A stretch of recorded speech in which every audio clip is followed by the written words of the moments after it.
От работы и всякой заботы мы порою, бывает, не спим.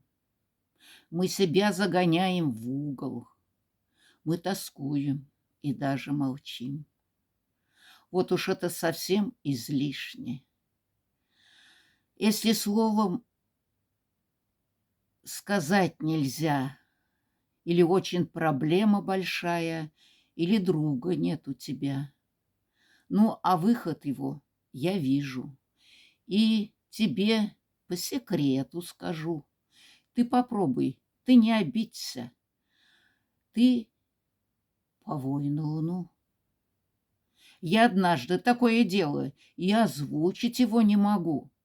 А вот вышла подальше в поле, и хоть землю грызи. Вот тогда я глаза увидала. У луны есть такие глаза, вот и им-то я рассказала то, что душу рвет.